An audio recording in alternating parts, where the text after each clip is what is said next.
এই সিজনে পটল দিয়ে তো আপনারা অনেকেই অনেক ধরনের রেসিপি তৈরি করে খেয়েছেন।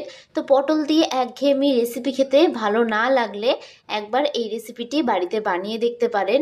এটি খেতে কিন্তু অসম্ভব সুন্দর হয়। হাতের সামনে থাকা মাত্র কয়েকটা উপকরণ দিয়ে আমি এই রেসিপিটা আপনাদেরকে করে দেখাবো। তো চলুন দেখে নেওয়া যাক আজকে আমার এই রেসিপিটা। তো ভিডিওটা স্কিপ না করে পুরোটা দেখার জন্য আপনাদের কাছে আমার অনুরোধ রইল। সবার প্রথমে এখানে আমি নিয়ে নিয়েছি পটল। এখানে আমি 6টা পটল নিয়েছি। পটলগুলোকে খুব ভালোভাবে ধুয়ে আমি একটু পরিষ্কার করে নিয়েছি। এবার আমি পটলগুলোকে কেটে নেব। একটা ছুরির সাহায্যে আমি পটলের বোটার অংশগুলোকে ঠিক এই রকম ভাবে একটু কেটে নেব। এবার ছুরি দিয়ে আমি পটলের উপরে খোসাটাকে ঠিক এই রকম ভাবে একটু ছাড়িয়ে নেব। এই রকম ভাবে কিন্তু ছুরির সাহায্যে খুব ভালোভাবে পটলের উপরে থাকা সবুজ অংশটাকে আমি খুব ভালোভাবে ছাড়িয়ে নেব। একটু খেয়াল রাখবেন যাতে একটুও সবুজ অংশ লেগে না থাকে। তো দেখুন এই রকম পরিষ্কার করে কিন্তু আমি পটলটাকে খুব ভালোভাবে ছাড়িয়ে নিয়েছি। এবার আরও একটা পটল কেটে আমি আপনাদেরকে দেখাচ্ছি। নমস্কার বন্ধুরা, রনিতাস ফুড প্লেসে আবারও একবার সকল বন্ধুকে আমি স্বাগত জানাই। আমি আবারও হাজির হয়েছি আপনাদের সামনে নতুন একটি রেসিপির ভিডিও নিয়ে। এইভাবে কিন্তু আমি সমস্ত পটলগুলোকে কেটে নেব। তো সমস্ত পটলগুলোকে কেটে তারপরে আমি আপনাদেরকে দেখাচ্ছি। তো দেখুন এখানে কিন্তু সমস্ত পটলগুলোকে আমি কেটে নিয়েছি একই রকম ভাবে। এবার কিন্তু আমি পটলগুলোকে ভালো করে ধুয়েও নিয়েছি। এই রকম ভাবে পরিষ্কার করে পটলগুলোকে একটু ধুয়ে নিতে হবে। এবার আমি পটলের ভেতর থেকে শাঁসগুলোকে একটু ছাড়িয়ে নেব। একটা চামচের পেছন দিয়ে আমি পটলের শাঁসগুলোকে কিন্তু ঠিক এই রকম ভাবে একটু ছাড়িয়ে নেব। এই রকম ভাবে কাজটা করবেন, তাহলে দেখবেন কাজটা করতে খুবই সহজ মনে হবে। শাঁসটা বের করার সময় একটু খেয়াল রাখবেন যাতে পটলের পেছনে অংশটা ফেটে না যায়। এইরকম ভাবে আস্তে আস্তে কিন্তু কাজটাকে করে নিতে হবে। এরকম ভাবে পটলের শাঁস বা বীজটাকে বের করে এর ভেতরটা একটা বাটির আকারে করে নিতে হবে।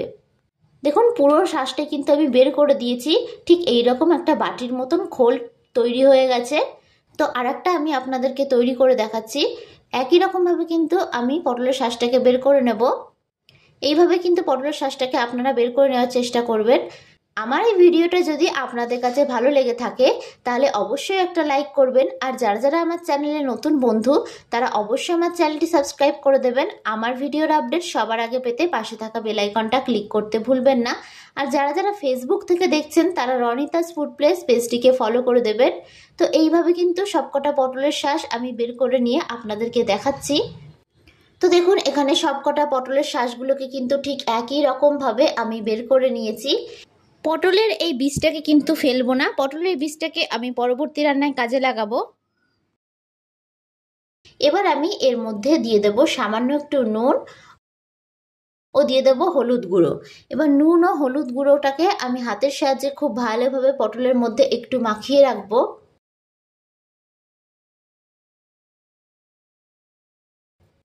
তো এইভাবে কিন্তু আমি মাখিয়ে নিয়েছি। এবার অন্যদিকে আমি একটা ছোট মিক্সিং জার নিয়ে নিয়েছি।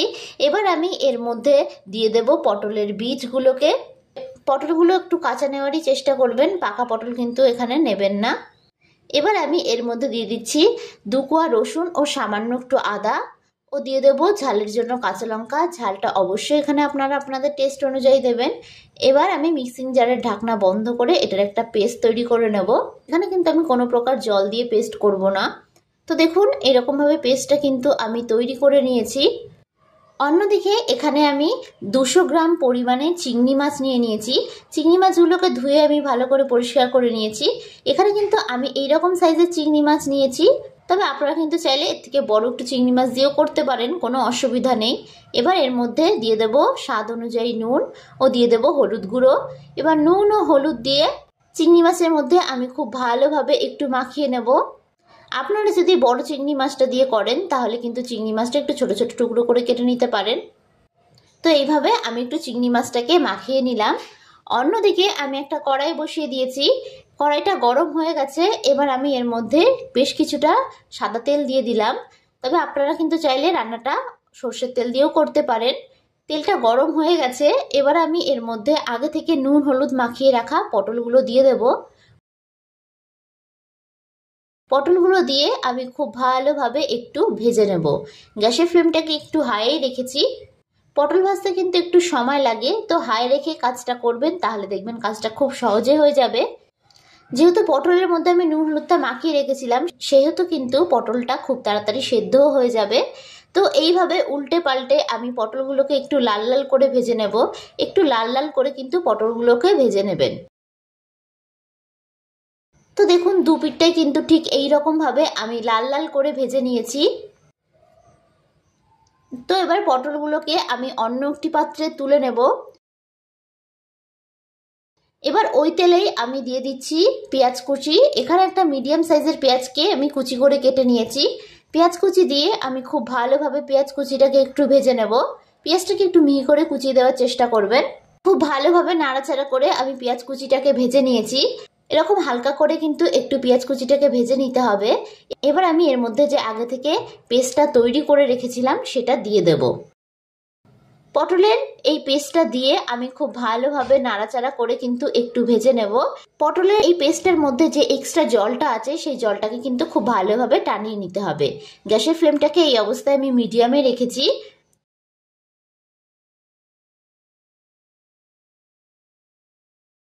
এইভাবে একটু অনবরত নাড়াচাড়া করে কিন্তু আমি খুব ভালোভাবে একটু ভেজে নেব। এবার আমি এর মধ্যে দিয়ে দিচ্ছি স্বাদ অনুযায়ী নুন ও দিয়ে দিচ্ছি হলুদ গুঁড়ো। নুন ও হলুদ গুঁড়ো দিয়ে আমি একটু ভালো করে কষিয়ে নিচ্ছি। একটু কষানো হয়ে গেলে আমি এর মধ্যে দিয়ে দেব আগে থেকে নুন হলুদ মাখিয়ে রাখা চিংড়ি মাছগুলো। আমি কিন্তু এখানে সমস্ত চিংড়ি মাছগুলো দেব না, অর্ধেকটা পরিমাণে চিংড়ি মাছ আমি এখানে দিয়ে দিলাম। চিংড়ি মাছ দিয়ে খুব ভালোভাবে কিন্তু আমি নাড়াচাড়া করে একটু ভেজে নেব চিংড়ি মাছগুলোকে। পটল দিয়ে একঘেয়েমি রেসিপি খেতে ভালো না লাগলে আপনারা একবার এই রেসিপিটি বাড়িতে অবশ্যই তৈরি করে দেখতে পারেন, খেতে কিন্তু বেশ হয়।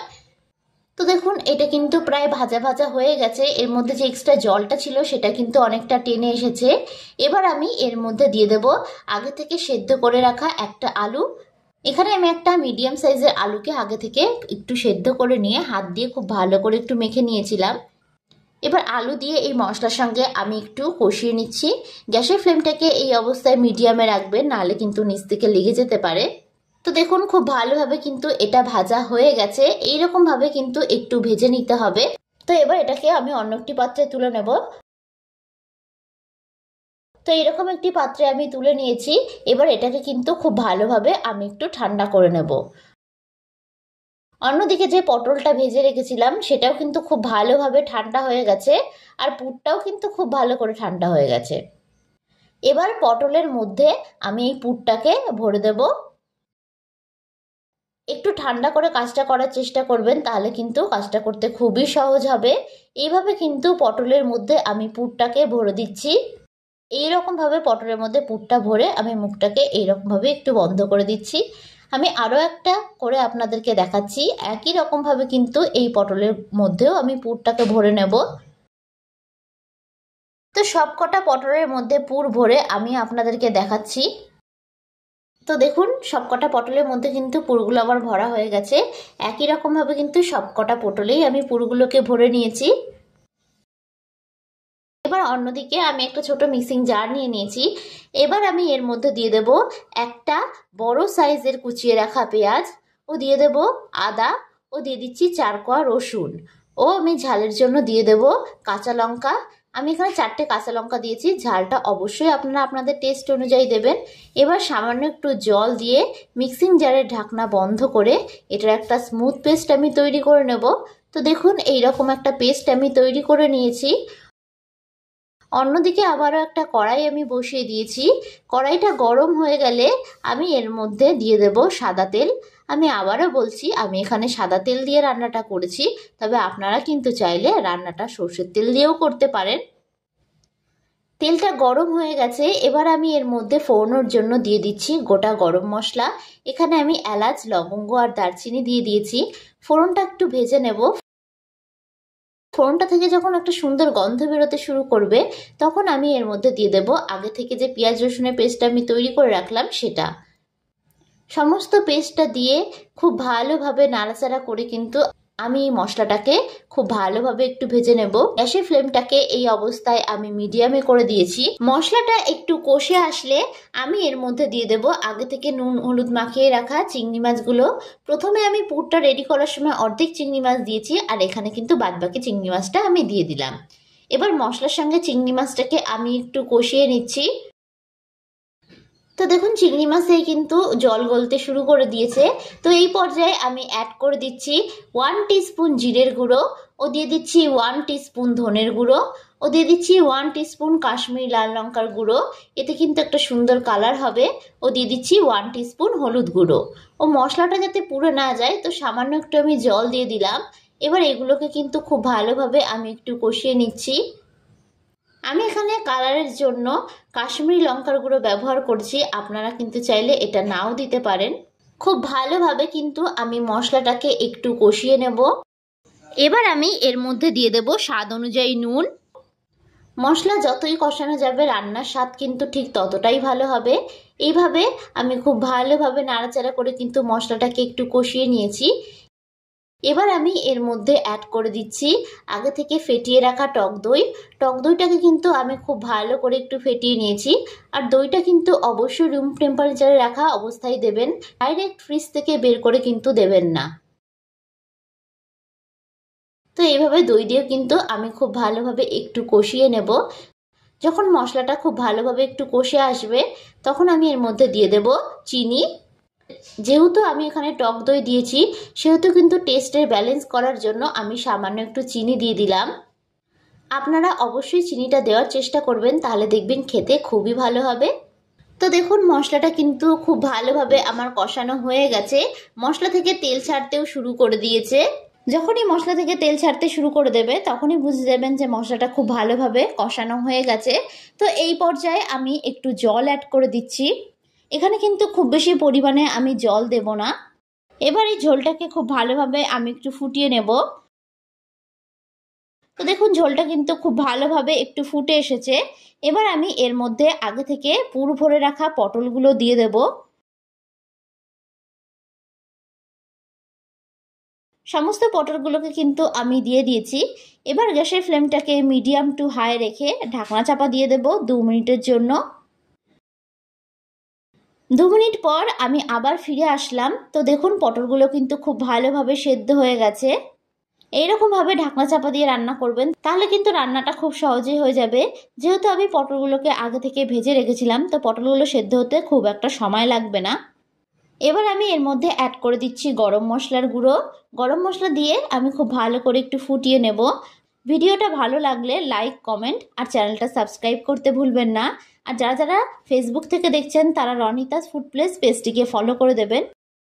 এবার আমি সবশেষে এর মধ্যে অ্যাড করে দিচ্ছি ঘি। ঘি দিয়ে কিন্তু আমি খুব ভালো করে একটু ফুটিয়ে নেব।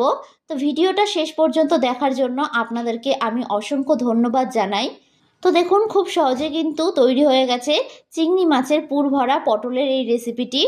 তো দেখুন এটি দেখতে কিন্তু খুবই লোভনীয় হয়েছে আর খেতে কিন্তু ঠিক তেমনই সুস্বাদু হয়েছে। তো আপনাদের কাছে আমার রিকোয়েস্ট থাকলো এই রেসিপিটা একবার এইভাবে বাড়িতে তৈরি করার জন্য। তো আজকের মতন আমি বিদায় জানালাম।